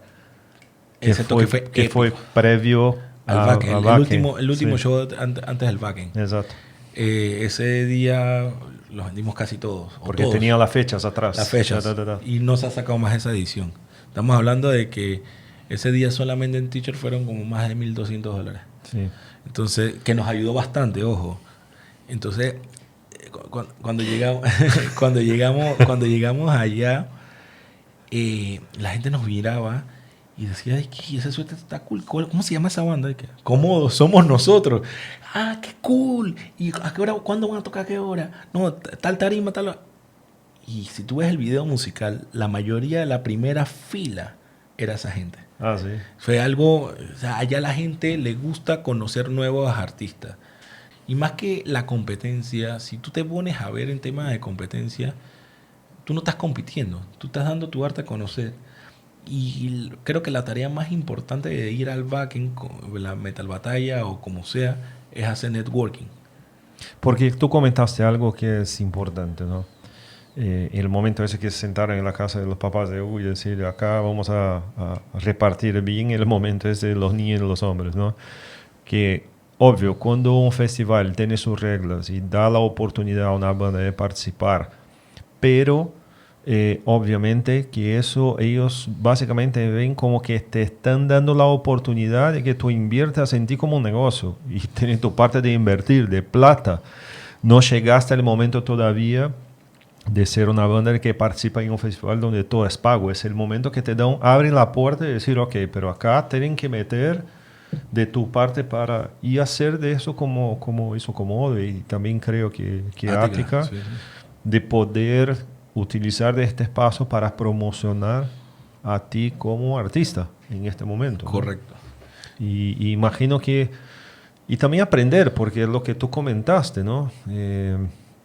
Cuando vamos a festivales en otros lugares, y no quiero por nada desmeritar a lo que viene haciendo Panamá, que viene creciendo bien en festivales, no sé, como Crossroads, como Macro, son diferentes estilos de música. Panama, ¿no? Metal Fest. Panamá Metal Fest, en el momento en que Manso empieza también a tomar otra ¿cómo se dice? Dirección de hacer en Aurora, por ejemplo, ya un lugar cerrado, aire acondicionado, tú no tienes que llegar a las 3 de la tarde con el sol que te está fritando la cabeza. Yo creo que todo eso, cuando tú tienes la oportunidad de ver otros festivales, todo te suma, agrega para que tú puedas decir, hey, ¿por qué no hacemos también de esta forma lo que comentaste de los baños? Y no, hay miles de cosas, ¿no? Venta de merchandising o los wristbands donde tú puedes cargar plata y pagar con eso. O sea, Yo hay creo un que montón de cosas mucho del backend tenía, ¿te acuerdas? El Volcano Blast. Sí, exacto. Mucho de esa sabiduría o ese conocimiento que adquirí de allá, lo plasmé allá. Con el total. presupuesto mucho más limitado, obviamente. Pero Sí. era más que todo la experiencia del artista a un festival. Regularmente, cuando tú ves a un festival vamos a hablar del tema de metal, que es más complicado. Regularmente te dicen festival y no es un festival, es un show donde hay muchos artistas y ya. Pero no tienes un backstage, no tienes catering, no tienes nada. Y muchas veces no le pagan al artista. Sí. Que, ojo, no lo tiro como puya, no lo tiro como mal, porque hay veces que uno como artista se tiene que dar a conocer, no tiene mucho material y a veces también lo hacen de gratis. No es que siempre sea bueno, pero siempre cuando estás empezando hay que hacerlo. Es Sí, tu no, parte. total. Pero mira, en el backing, para mí una de las mejores experiencias del backing fue en el The Artist Village, que es como una villa, como lo dice, donde ya seas de la metal batalla o sea la banda principal, todos están ahí. Ah, Hugo lo comentó. Ajá. ¿Con Sí. público o no? No, sin público. Sin público. Solamente banda y staff. Ok. Sí, él comentó que dijo que estaban como, o sea, que estuviera más con una banda, que no me acuerdo, que se llamaba Orca, De Filipinas. Filipinas. Sí, Filipinas. Orca, es que era chistoso, porque Orca estaba, ellos en el área de ¿cómo se llama? De las carpas, ellos están como a 2, 3 carpas de nosotros. O sea, siempre nos levantamos, ¿cómo está? Y los argentinos también que quedaron de segundo lugar, los chicos de Vida, Bandón, ellos estaban al lado de nosotros. O sea, siempre nos despertamos, ¿cómo está? Que no sé qué. Eso es cool. Entonces, íbamos a un área y nos los topábamos. Ahora, estamos hablando de un festival de 200.000 personas. Sí. Estamos hablando de que es raro que te lo encuentres, pero te lo encontrabas místicamente. Pero a ver, otra cosa que te iba a decir. 200.000 personas hoy, porque si tú ves cómo empezó Wacken, no, sí, claro. Es 1.000 personas. Es un poco lo que tú hablaste de Volcano Blast, por ejemplo, ¿no? La iniciativa de hacer Volcano Blast. Y ahí voy a asociar con otra cosa también. Si tú ves hoy acá, como estamos en este podcast, ¿ok? Tú me diste la oportunidad de hacer un podcast en la primera vez en Volcano Blast. Yo tenía la idea embrionaria. Tú me la habías en hecho. este momento yo estaba sin trabajo y tú ahí me apoyaste y me dijiste, venga 2 días con nosotros y vamos a armar un mini espacio que de verdad yo no tenía mucho conocimiento. Fui, o sea, sangre, sudor y vamos, dale. Y el calor. Sí, pero digo, tal vez ahí, interesante pensar, fue de la idea a la ejecución donde empezó de alguna forma Estudio 71. Porque teníamos una carpita, no sé si recuerdas, atrás una mesa. Del sonidista. Atrás del sonidista, enfrente de la tarima. Hacíamos como conversaciones con los músicos después que terminaban sus toques. Pero, y tengo que confesar, no salió bien desde mi parte. No, obviamente, estamos ahí creo que aprendiendo. Y hago mucha asociación con eso de ver las fotos de Wacken de creo que las 2 primeras ediciones. No, fueron como 1.000 personas. No, y unas carpitas, nada que ver así como comparado con hoy, ¿no? Entonces, te agradezco por eso, man. Yo creo que fue ahí un inicio de esta idea en este momento. Y también para que nosotros sepamos de que las cosas no pasan de un día para el otro. Exactamente. ¿No? Hay tiempo para madurar, hay tiempo para conocer, aprender.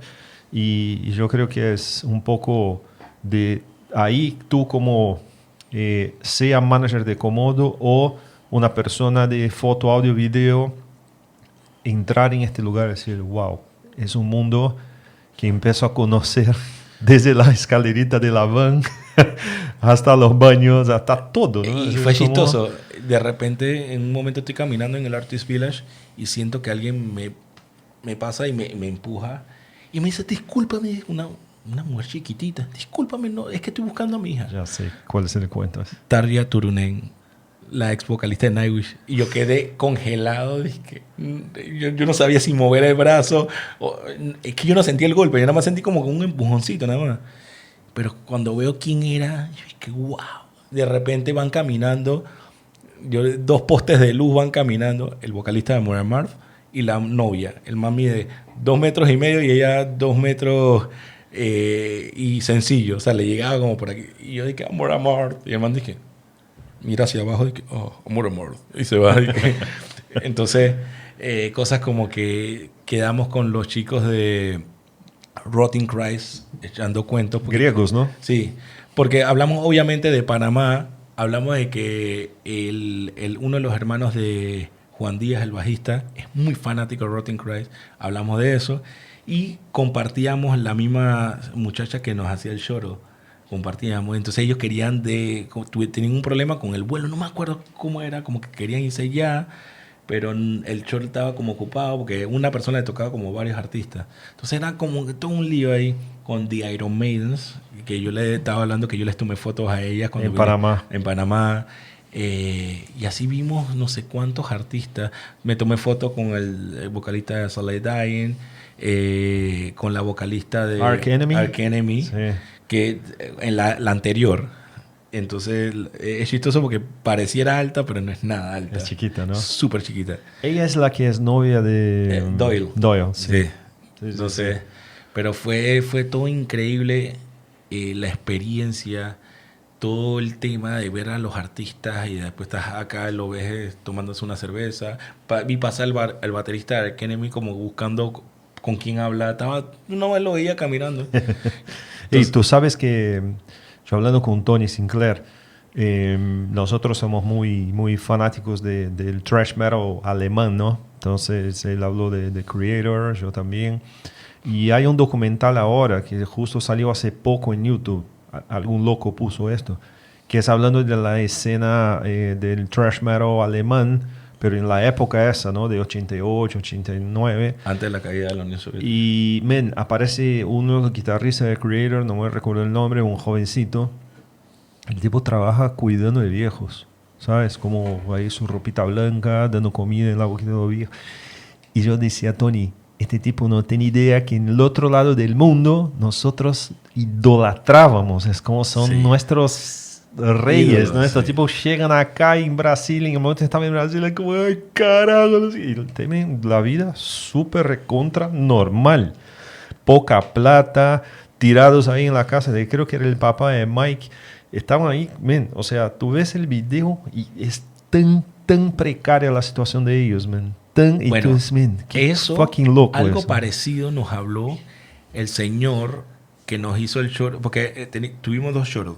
El interno dentro del Wacken, que era la chica, y el que era de Hamburgo al Wacken, de Wacken a Hamburgo. Este era un señor que ya podía tener como 60 años. El señor le gustaba el metal y todo, vestido pero sí nos hablaba, sí, que en ese tiempo no se podía hacer esto, o sí se podía hacer lo otro, y que los gobernantes de ahora, que no sé qué cosa. Entonces, pero sí nos habló un poquito de la diferencia entre... antes de la caída del muro a ahora, pues. Bueno, otra que tuve la fortuna de abrir el concierto de Corner aquí en Panamá, y vengo de mi adolescencia de ver el video ese, que es justamente en la época del muro de Berlín, donde toca Corner, Creator, Tankard. Y, este tipo también en este momento para nosotros son dioses, ¿no? Entonces, claro. En el momento que, no sé, tú cruzas... Porque no estamos hablando, obviamente, de bandas como, no sé, Maiden, Foo Fighters, nada de eso, ¿no? Como gente más como que normal. Y tú entiendes que tienen situaciones muy parecidas como de nosotros. Y es importante también esa parte de cuando estás frente a estos artistas en Artist Village, es no parecer un fan más, sino, con mucho gusto. Bueno, eso Hugo también comentó, ¿no? Es importante porque eso no, el señor Douglas Esquivel, que es costarricense, nos dijo, trata de no parecer fan. A ellos no les gusta mucho. Depende de la persona para mí. Depende, hijo de puta, que se me aparezca. Pero Ya, pero es que hay que Porque acuérdate- tener un momento. Porque tú también eres artista, Exacto. ¿sabes? Entonces es como que, hey, estoy aquí para no ver tanto fan ni nada, para cogerla suave y de repente llega otro de otra banda, ay, foto. Y a veces como que les choca. No todo, y no a todos. Ey, ojo. en eso hay cuentos de Sepultura que son los mejores, man. Por ejemplo, en Rock in Rio 2, ellos tocaron, ¿no? Y tocaron en la misma noche que tocó Queensryche, que tocó Judas Priest, que tocó Megadeth, que tocó Guns N' Roses. Entonces hay un cuento de Queensryche, que Queensryche después que tocó, ellos ya tenían que salir porque volar por el tour y no sé qué, y se acercan de los chicos de Sepultura a compartir las bebidas y las comidas, porque los camerinos obviamente tenían sus diferencias, ¿no? Y en un momento yo hablé eso con Pablo rápido, pero me recuerdo de un cuento de ellos en un video que dice, "Men, imagínate, nosotros participando en Rock in Rio, obviamente ya grabando el segundo disco por una disquera internacional, pero se acerca a Queensryche, que es una banda que teníamos nosotros obviamente como a otro nivel, ¿no? Y te tratan como puta que cool y súper parciero, ¿sabes? Como Bueno, y trae la comida Hablando y de la Sepultura, bebida. ¿te acuerdas del baterista de Sepultura aquí en Panamá que también era así? Buenos cuentos acá. Sí, sí, sí. Entonces, bueno, ya después de ahí del backing, llegamos a Panamá, nos reunimos en la casa de Miguel y nos miramos todas las caras. Nos gustó, ¿eh? Y yo empecé la conversación, me acuerdo. ¿Les gustó? Todo el mundo dice que es así, brutal, que no sé qué. Bueno, ¿queremos ir de nuevo? Sí, nos gustaría. Bueno, es hora de ponerse los pantalones y ahora actuar como una banda debe actuar. Necesitamos grabar, necesitamos hacer esto. Y tuvimos una persona muy importante. Esto fue hablando, echando cuentos.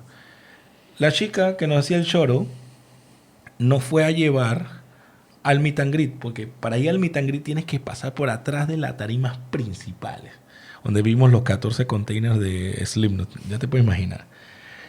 Y caminando no te dejan entrar. Y porque no sabíamos que teníamos que tener un choro, y ella nos estaba esperando, y no sabíamos, por lo que le venía diciendo anteriormente. Entonces estábamos ahí caminando, y un chico no puede entrar. Y venía caminando uno de los dueños del backing. Hey chicos, ¿cómo están? ¿De qué banda son?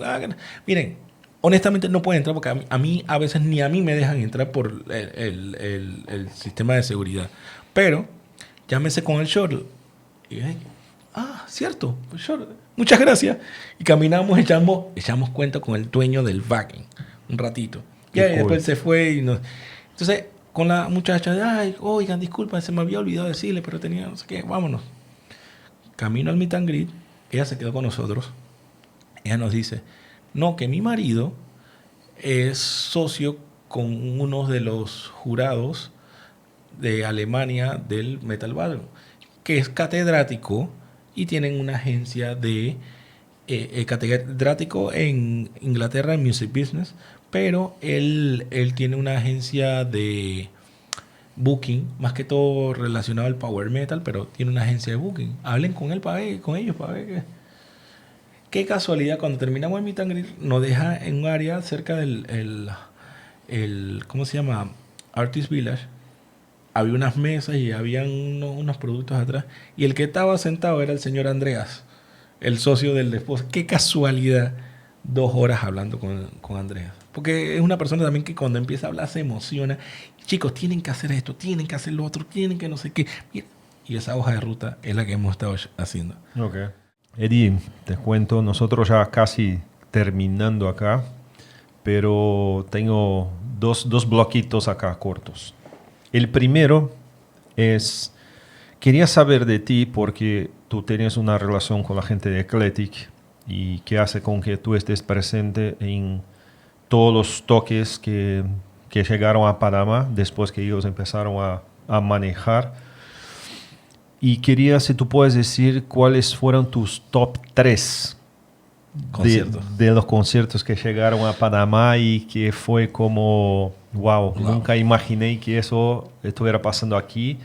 Y no sé, algunos comentarios que tú puedas decir de estos 3. Yo creo que puedo imaginarme uno. por ahí. Yo también. Yo tengo uno acá. Sí, sí. Ok, Vamos a ver, vamos a ver. vamos a empezar con la historia de Eclectic. Pasa de que viene Sepultura a Panamá. Antes de eso, yo siempre fui amigo y tengo que recalcar esto. Desde la época de Les Indians, yo fui muy amigo de Miguel Escalona. Miguel fue una persona que con Les Indians, en lo que pudo, digo lo que pudo porque siempre por su trabajo tiene que viajar, ayudó a la banda. Siempre la recomendó, en una vuelta nos hizo sonido, porque él es sonidista también, Sí, es sí, sí. importante recalcar esa parte. Y quedó la amistad. Y un día me lo encuentro y me dice, voy a hablar contigo, voy a hacer algo, voy a hacer varios conciertos, voy a hablar contigo. No me dio detalles, nos saludamos, la familia, hola, no sé qué. Me acuerdo que la mayor estaba chiquitita, la mayor de él. Y bueno, pasa el tiempo y yo me entero lo de Sepultura. Y yo dije, ¿cómo tiene que tocar en Sepultura? No sabía la relación entre Miguel y Eclipse, pero yo tenía que... Y buscando contacto, un amigo me hizo el enlace, no el enlace, él mismo habló por nosotros y nos metieron.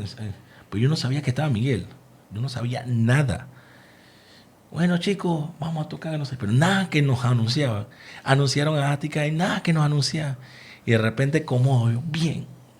Y de la nada viene el Macrofest, en el que tú trabajabas en la antigua compañía, ese grandote que se hizo en Amador. Sí, sí, sí. Y yo voy caminando con Amelia y me acuerdo que estábamos con la baby ya tenía 1 año. Íbamos caminando, iba a cumplir el año, me acuerdo. Y me encuentro y que habla Comodo en Sepultura. Y yo pelé los ojos porque todavía no había sido anunciado. Y yo pelo los ojos y que, pero esto nadie lo debería saber. Y cuando giro, era Miguel. Ajá. Y está, huevado, soy yo el que estoy acá y tengo que hablar contigo, necesito que trabajes con nosotros también, que no sé qué. Vamos a reunirnos tal día en tal cafetería. Dale, listo. Nos reunimos, me planteó la idea de Eclectic, todo, muy aparte de Sepultura. Me plantea toda la idea y yo digo, esto es lo que me gusta hacer, igual voy a aprender de una persona que vive de esto internacionalmente. Y de ahí vino lo que me dedico más que todo con Eclectic es en la parte de media, todo publicidad, fotografía, video y aparte en producción alguna que otra cosita que él que me pide y la curaduría de artistas nacionales. Ojo, y recalco, no soy el que selecciono, soy el que propongo. Ok. De repente en tal evento me dice Miguel, Ed y Victoria, ¿qué bandas recomiendan para estos géneros? Y hacemos un análisis. Pero el que toma la decisión es Miguel al final. Ok. Entonces, pero sí proponemos basado a la línea de la banda. Hay veces que ya hemos repetido y es como que, ¿qué hacemos, güey? Pero ese es más o menos mi trabajo ahí. ¿Tú tienes relación con Claudio también o no? Sí, más? también tengo relación, pero con el que... Ok, Claudio maneja más que todo el tema que no es metal. La parte más cultural. Ok. Pero tú sabes, no sé si te echaron el cuento de cómo pasó, cómo llegó Sepultura, ¿no? Claudio se reúne conmigo un día en Multiplaza. Sí, te voy a hablar, no sé qué, vamos a tomar un café. ¿Por qué? Porque Claudio vio el toque de Hoax en algún lugar que no me recuerdo y yo después le regalé el CD de Hoax, ¿no? Yo no conocía a Miguel hasta entonces. Y me reúno con Claudio y Claudio me dice, mira, queremos hacer un Metal Fest. Bien. Eso en el Ateneo, Ciudad del Saber, con Ática, Comodo y Hawk Society. Y eso en Multiplaza, nosotros conversando. Y yo dice, Claudio, a ver, te agradezco un montón de invitar a Hawks. Pero hay 2 cosas que te quiero decir. Yo no haría un Metal Fest en Ateneo, ¿ok? Y tampoco traería a Hawks, porque es una banda que básicamente nació por la pandemia. Grabamos todo remoto, cada uno en su lado. Tuvimos la oportunidad de hacer este mini tour en Panamá, porque ellos tenían vacaciones y todo lo demás. pero somos mortales, trabajamos y todo. Entonces traer uno de Estados Unidos, otro de Canadá, yo creo que va a ser costoso y la gente no conoce a Hoax. Digo, tuvieron oportunidad ahí de ver esta vez, pero no es que es una banda conocida, no. Y yo digo, a ver, pensemos más grande, Joyce. ¿Por qué no pensó en traer una banda internacional? Y Sepultura está en un momento donde está haciendo como estaba empezando el tema de la gira, esa despedida y todo lo demás. Y yo conozco a Paulo hace 40 años. Y digo, puta, yo tengo el contacto del bajista de Paulo. En este momento, en la mesa, escribo a Paulo. Digo, Paulo, hay posibilidad que ustedes toquen en Panamá, no sé qué, no sé qué. Y me dice, mira, en una me respondió, mira, yo te paso el contacto de la persona que organiza los toques, Sí, porque yo obviamente no hago esto, y habla con ella porque justo estamos armando la agenda del tour. No me habló del tour, despedida del tour. Y ahí paso a Claudio. Claudio, mira, ese es el nombre de la persona, y dale. Y de ahí salió la conversación. Ahí no participé más, fue de ahí. Pero el Metal Fest era esta idea ya que tenían antes incluso de Sepultura para hacer en Panamá. Que después se convirtió en el Metal Fest, donde vino Dio y The Arrive, ¿no? Ajá. En este momento. Y ahí te pregunto por qué. A ver, yo pude no ir a todos, pero en algunos de los toques de Eclectic, sé que obviamente tú, como mencioné al principio de la entrevista, tú eres la persona que trae a todos lo que pasó, ¿no? En el evento después. ¿Y cuál tú podrías decir que fueron los 3 tops de ti? Primero Sepultura, obviamente, porque para mí ver una banda que crecí escuchándola fue como que wow. Ahora, si tú me preguntas si disfruto los conciertos, en realidad no estoy trabajando. No, yo sé. O sea, nunca. Hay una parte que disfruta un poco, pero la poquito, otra pero tiene que estar... Otra banda que me encantó, Sonata Ártica. Para mí son unos héroes de mi infancia también. Hubo una época muy power metal de mi parte. Okay. Y esa banda... Y con ellos, tuve la oportunidad de hablar con ellos. Y les dije que fui con Comodo para el backing. Y lo manes de una vez y que backing, man, qué brutal, que no sé qué. Cada vez que podamos ir, nosotros vamos allá. Y la tercera banda... mira, Nile me gustó mucho, más porque pude hablar con el guitarrista, no el dueño de Nile, sino el otro, el más joven, en Brasil. Pero si tú me dices Dream Theater, por lo que significó, Sí. lo grande que fue, el esfuerzo que fue, toda la logística, y que fue un punto de inflexión como el de Sepultura. O sea, la gente no dimensiona que Sepultura, haber hecho Sepultura fue un antes y después para el metal de Panamá. Total. Y lo de Dream Theater también. Porque ya es casi lo equivalente a lo de Sepultura, pero ya más con un nivel de inversión mucho más grande. Tenía una diferencia del Dream Theater y te voy a decir cuál. Cuando tú ves en la tarima todo lo que la banda utiliza en su tour, en su gira mundial, la batería de Mike Portnoy, el teclado ese fenomenal, todo ahí está. Si tú ¿no? vieras cómo... El inflable, las camas. Si tú supieras cómo fue la logística... No, imagino. Y todo fue al milímetro. O sea, imagino. La gente no dimensiona todo el nivel de producción que hay atrás. O sea, ellos nos dan, como quien dice, el esquema de la tarima, cuánto deben medir, las pantallas cómo deben estar puestas, todo eso. Nosotros entregamos la tarima limpia, sin nada. Al día siguiente llega el container de ellos con todos sus, como decimos, chécheres y sus 22 técnicos. 22. Y ellos empiezan a armar el mismo día. Para acá a las 3:30, 4, soundcheck. Listo, vamos, estamos listos. No, brutal, brutal. No, gracias, Ben, por sus comentarios de esto. Eddie, como te comenté, nosotros estamos llegando ya al final de la conversación. 2 horas casi ya. Sí. Bien cool. Puede hacer mucho más, yo sé. Sí. Siempre antes de terminar, yo pido una vez más para que la gente dé su like, que suscríbase en el canal y que active la famosa campanita, que como mencioné, reciban las notificaciones y apoyen nosotros a traer más y más gente, conversaciones interesantes acá. Como comenté contigo, al final hay 3 preguntas. Que creo que de alguna forma ya contestaste, pero tal vez tenga que pensar un poquito más y la respuesta puede ser diferente.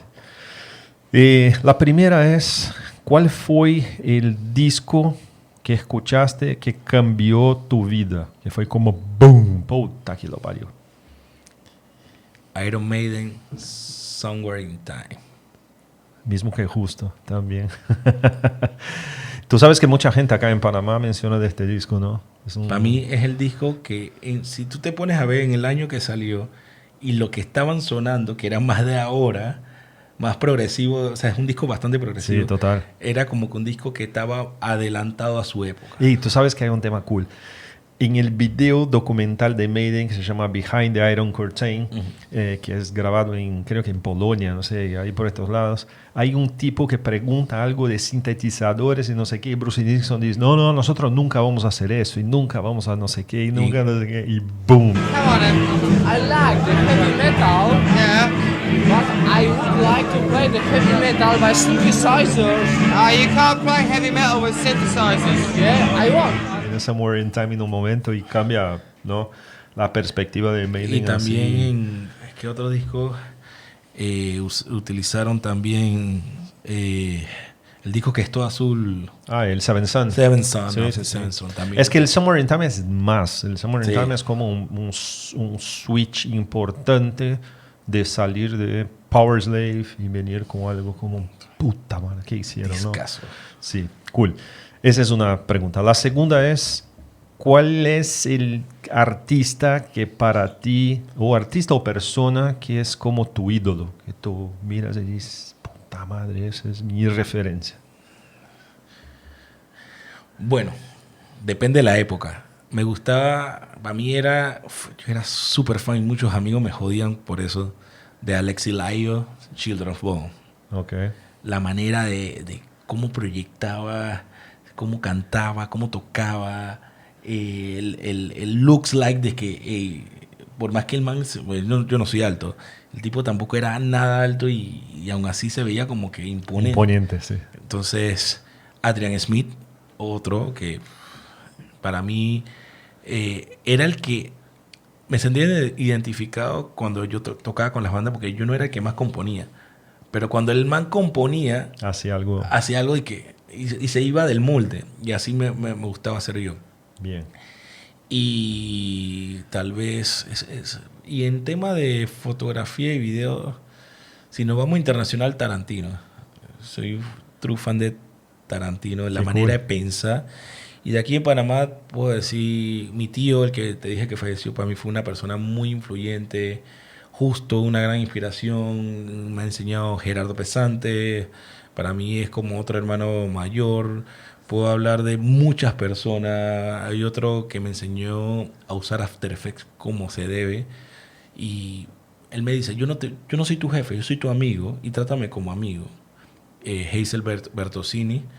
No lo conoce mucho nada más en el tema de ámbito de, más que todo, televisión. Okay. Pero más que todo, fueron como que personas que influyeron. Ulises Sanger en México, que hicieron como que abrieran la mente y pudieran marcar el camino que estoy agarrando ahora mismo. Bien, qué cool. Y la última es, ¿cuál fue el concierto que viste en tu vida que como te voló la cabeza? O festival o concierto. Mira, si hablamos de concierto, el Wacken fue una... Pero vamos a hablar más que todo de bandas. El regreso de Merciful Fate, después de 20 años no tocar a nivel mundial, en el Wacken, ve a King Diamond, que estabas peladito y veía, y que wow, y cuando lo ves ahí, Behemoth en el Wacken, wow. Otra banda teatral, ¿no? Sí, teatral. Otra banda que me impactó mucho, que la conocí, ya había escuchado el nombre, pero nunca la había escuchado, Powerwolf. Ok. Bandón. Una banda que escuché en la época de Napster, que es muy alemana, un rock muy alemán, muy folclórico de allá, se llama In Extremo. In Extremo, yo ya vi. La vi en vivo y me pareció wow. Y cómo la gente interactúa con ellos. In Extremo es como un Soda Stereo de Alemania. De Alemania, exacto. Es así. Tiene un poquito más pesadito Sí. ciertas partes, pero sí, es como un Soda Stereo. No, digo, cómo tratan ellos, los alemanes, a ellos. Total, ¿no? Yo total. vi en Rocking Park en Alemania y fue puta, o sea, parecía que estabas viendo, no sé, cualquier banda gigante. La gente corría para verlos y para llegar ahí en el lugar y puta, interesante, bien interesante. Otra banda que me impactó bastante, Bad Religion. Tuve la oportunidad de hablar con el bajista gracias a Katy Kuruklis en su momento. Hicimos el switch los dos y bueno, yo te hago el video y tú sales y el video lo compartimos, dale, vamos, que no sé qué. Y pudimos hablar con el bajista. ¿Qué otra banda? Bueno, Sonata Ártica, que pude conocerlos, súper amable. Ahora, no te esperes con ellos que son que los más extrovertidos, porque culturalmente los finlandeses son fríos. Son fríos, pero cuando les sacas la conversa, se abren y hablas de todo. Sí. Pero son muy educados. Son de las bandas más educadas que he visto. Muy amable, muy atento. Muchas gracias. Oye, te dan un abrazo. O sea, súper educada, súper proper estos tipos. Para mí ha sido... y alguno que otro evento que haya hecho en Hangar o haya tenido que ver en Hangar, me acuerdo, es tan loco, lo de Rotting Christ, allá en Hangar, para mí, y también tocaron en la misma tarima de nosotros, en el backend, y pudimos hablar con ellos en el backend. Qué brutal. Eso Entonces, más o menos por ahí. Bien.